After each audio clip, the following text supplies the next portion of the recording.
ओम शांति। आज 6 अगस्त 2021 है और ये है आज की कलरफुल मुरली। आज की मुरली में बाबा कह रहे हैं कि आत्मा जितनी बाबा को याद करेगी, शुद्ध होगी, उतनी आत्मा को खुशी होगी और उस खुशी में रहते आत्मा को सेवा करने का उत्साह भी आएगा।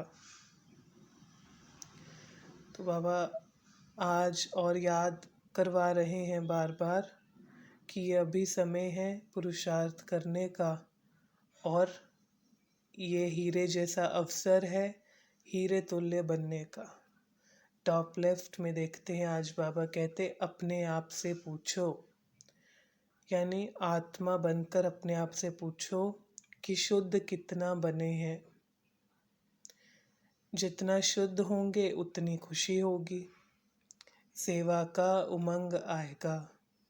तो अपने आप को पूछना है कि आत्मा शुद्ध अर्थात वो सतोप्रधान अवस्था में कितनी आत्मा बनी है, कितना अपने में परिवर्तन लाया है। तो उसका ऑटोमेटिक रिजल्ट खुशी दिखाई देगी और फिर सेवा का उमंग आएगा। जब अवस्था अच्छी तो सर्विस का शौक भी अच्छा होगा, सर्विसेबल खुद बनो। वाचा कर्मणा से भी नहीं हो तो अपने स्वरूप से सर्विस हो सकती है। जब आत्मा शुद्ध हो तो उसका हर आचरण, हर संकल्प अपने आप सर्विसेबल बनता है। सबसे प्रसिद्ध अक्षर है मन मना भव। बाबा कहते शास्त्रों में, मुख्य गीता में, और यह है संस्कृत का। तो बाबा कहते हैं कि मैं तुम्हें सीधे अक्षरों में कहता हूँ, मन ही मन मुझे याद करो, मन मना भव। और दूसरा भी कहते हैं मध्याजी भव, अर्थात जीवन मुक्ति को याद करो। ओम शांति भी बार बार नहीं बोलना, पर शिव बाबा याद है ये पूछना है। बाबा कहते ओम शांति कहते हैं लेकिन उस स्वमान में टिकते नहीं हैं कि मैं आत्मा, अहम आत्मा, शांत स्वरूप। तो अगर ऐसे कहें शिव बाबा याद है तो याद जाती है, ओम शांति कहते हैं तो हो सकता है याद ना जाए। अब जास्ती याद करना है, बाप को याद करना है और भक्ति का अक्षर नहीं बोलना है। हाय राम ये क्यों हुआ, ऐसे सब भक्ति वाले अक्षर उठते बैठते भी बोल देते हैं, ये नहीं बोलना है। टॉप मिडल में बाप फरमान करते बच्चे हीरे जैसा बनना है। बाबा हीरे जैसा बनाते हैं तो फरमान करते हैं हीरे जैसा बनो। हीरे जैसे बनने का पुरुषार्थ अगर बनना है तो क्या होगा, देही अभिमानी बार बार बनना होगा। शरीर में भी मोह नहीं होना चाहिए। फिक्र से फारिग बाबा की याद में रहो, फिक्र भी नहीं हो। शरीर की भी संभाल करनी है क्योंकि ये अमूल्य तन है, इसी में ही पुरुषार्थ करना है। ये अंतिम शरीर है और फिर इसी में कर्मातीत अवस्था को पाना है। बाप और वर्षा याद रहे तो नारायणी नशा रहे। तुम्हें क्रोध नहीं करना है, बाबा ने कहा ये भूत है। आत्मा जितना बाप को याद करेगी उतनी उसे खुशी होगी क्योंकि शुद्ध बनती है। याद से ही मुक्ति मिलेगी और ऊंच पद को भी याद से ही पाएंगे।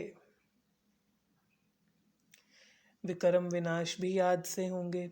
याद से अवस्था अडोल होगी। बाबा कहते हैं अभी तो तूफान आते हैं, हिल जाते हैं बच्चे, लेकिन अगर उनकी याद की अवस्था पक्की हो तो वह अडोल होंगे। अभी बाबा ने कहा हो सकते हैं कच्चे हों, तो देही अभिमानी बनकर याद की अवस्था से अडोल बन जाएंगे। इससे फ़ायदा होगा कि विक्रम विनाश होंगे, विक्रम बनेंगे नहीं, सुख स्वरूप बनेंगे, लायक भी बन जाएंगे, ऊंच पद भी मिलेगा। टॉप राइट में पुरुषार्थ करने का समय अभी है। बाबा ने कहा थोड़ा समय बचा है, ज़्यादा समय नहीं है, ये अभी है समय। देहधारियों को याद नहीं करना है, सिर्फ बाप को याद करना है क्योंकि प्रत्येक देहधारी अभी अपने इस कलयुगी दुनिया में है तो उनकी अवस्था भी तमो प्रधान है, आत्मा पिता को ना जानने कारण पतित है। सतयुग में ना लड़ाई होती है, न वहाँ कोई डर है किसी बात का, वहाँ टैक्स भी नहीं देना पड़ता, वहाँ सुख स्वरूप है, अपार धन है। जैसे बाबा ने कहा कि खुशी धन हो तो होती है, सुख से इतनी, शांति से इतनी खुशी नहीं होती, धन हो तो है। 21 जन्म नो फिक्रात, अभी श्रृंगार नहीं करना है। बाबा कहते वैसे भी बच्चे अभी श्रृंगार करते ही नहीं, करना भी नहीं है। बाबा के मददगार हम हैं। बाबा कहते कि ऐसे नहीं तुम बच्चे स्थापना करते हो, शिव बाबा तुम बच्चों द्वारा नई दुनिया की स्थापना करवाते हैं। तो उनमें भी चुने हुए कोई बाबा के मददगार अर्थात भगवान के मददगार बनते हैं। तो बाबा याद दिलाते हैं तुम मददगार हो तो क्या तुम्हारे संकल्प, बोल, कर्म, आचरण परमात्मा की मदद में हिस्सा डालते हैं। पुरुषार्थ भविष्य के लिए कर रहे हो, जितना हो सके मददगार बनो। बाप निरअहंकारी है, सर्जन है, भविष्य में एक्यूरेट देवी देवता बनेंगे। बाबा कहते बाबा के पास चित्र होता था लक्ष्मी नारायण का, बाबा दिखाते हैं एक्यूरेट ऐसा बनेंगे। सर्विस से भी खुशी होगी, आत्मा शुद्ध बनेगी, सर्विस अपने आप करेगी तो अपने आप खुशी होगी, क्योंकि बोझ कम होता जाता है और जब पुण्य जमा होने लगता है तो आत्मा की अवस्था अपने आप सुख स्वरूप खुशी में परिवर्तित हो जाती है। आज की मुरली से वरदान था सहन शक्ति द्वारा दूसरों के संस्कारों को परिवर्तन करने वाले दृढ़ संकल्पधारी भव। इसमें उदाहरण था जैसे ब्रह्मा बाबा ने ज्ञानियों और अज्ञानियों से इंसल्ट को सहन किया और खुद अचल रहे तो दूसरों के भी संस्कार परिवर्तित हो गए।